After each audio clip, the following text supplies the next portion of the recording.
भ्रष्टाचाराचे गंभीर आरोप करायचे आणि त्यानंतर त्यांनाच पक्षात घ्यायचं असा प्रघात भाजपात पडला आहे। त्यामुळे भाजप आता वॉशिंग मशीन झाल्याची टीका सातत्यानं विरोधकांकडून केली जाते। याच पार्श्वभूमीवर गोविंदगिरी महाराज यांनी अप्रत्यक्षरित्या भाजपला खोचक टोला लगावला। बघूयात याच बाबतचा हा स्पेशल रिपोर्ट। आयात केलेली मंडळी येतात ज्यांचे संस्कार वेगळे आहेत, ज्यांना कधी संघही पटला नव्हता, ज्यांना कधी हिंदुत्वही पटलं नव्हतं आणि ज्यांना नैतिकता कशाची खातात हे कधी कळलंच नव्हतं, अशा लोकांची आयात फार अधिक प्रमाणात झाली। कुणी काँग्रेसमधून येतंय, कुणी ठाकरेंच्या शिवसेनेतून, तर कुणी शरद पवारांच्या राष्ट्रवादीतून। बडे नेते असो वा पदाधिकारी, प्रत्येकाच्या गळ्यात भाजपचं उपरणं पडतंय आणि हाच धागा पकडत गोविंद देवगिरी महाराजांनी भाजपचे कान टोचलेत। आयात केलेल्या मंडळींपासून संघानं सावध राहिलं पाहिजे असा सल्ला त्यांनी दिलाय। आयात केलेली मंडळी येतात ज्यांचे संस्कार वेगळे आहेत, ज्यांना कधी संघही पटला नव्हता, ज्यांना कधी हिंदुत्वही पटलं नव्हतं आणि ज्यांना नैतिकता कशाची खातात हे कधी कळलंच नव्हतं, अशा लोकांची आयात फार अधिक प्रमाणात झाली।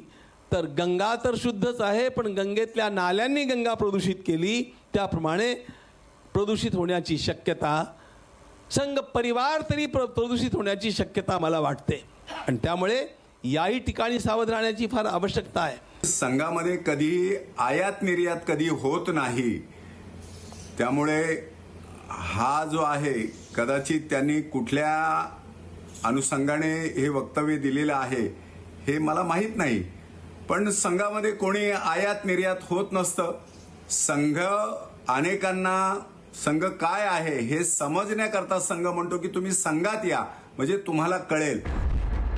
सध्या भाजपमध्ये काँग्रेसमधील नेत्यांचं जे इनकमिंग सुरू आहे, जे नेते भाजपवासी झालेत तिथं बहुतांश महायुतीतील मित्र पक्षांचे आमदार आहेत।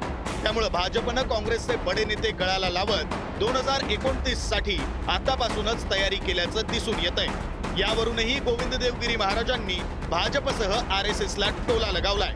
गंगा जशी नाल्यानं प्रदूषित झालीये तसा संघ सुद्धा प्रदूषित होण्याची शक्यता आहे असं गोविंद देवगिरी महाराजांनी म्हटलंय। वाचायला ऐकलेलं नाही त्यांचे वक्तव्य आणि तुमच्या वाचनावर उत्तर देणार। खरं तर पंतप्रधान नरेंद्र मोदीजी, महाराष्ट्राचे मुख्यमंत्री देवेंद्रजी फडणवीस यांनी 2047 साली विकसित भारत करण्याचा संकल्प केलेला आहे आणि त्या संकल्पाला साथ देण्यासाठी भारतीय जनता पार्टीमध्ये जे कोणी येत आहेत त्यांचं स्वागत आहे। आपल्याकडे वाल्याचा वाल्मिकी झाल्याचे अनेक उदाहरण आहेत आणि अशा पद्धतीनं पूर्वाश्रमीचं काही असलं तरी भारतीय जनता पार्टीमध्ये येऊन राष्ट्र प्रथम आणि हिंदुत्ववादासाठी जर का कोणी काम करायला तयार असेल तर त्यांचं निश्चितपणे स्वागत केलं पाहिजे। विधानसभा निवडणुकीनंतर भाजपमध्ये पक्षप्रवेशासाठी चढाओढ लागलीय। आरोप असलेल्या नेत्यांनाही भाजपत स्थान मिळतंय। या पार्श्वभूमीवर गोविंदगिरी महाराज यांनी अप्रत्यक्षरित्या भाजपला सुनावल्याचं बोललं जात आहे। त्यामुळे आता भाजपचं नेतृत्व त्याबाबत काय विचार करणार हे बघणं महत्त्वाचं असेल। ज्ञानेश्वर चौतमल, पुढारी न्यूज, पुणे।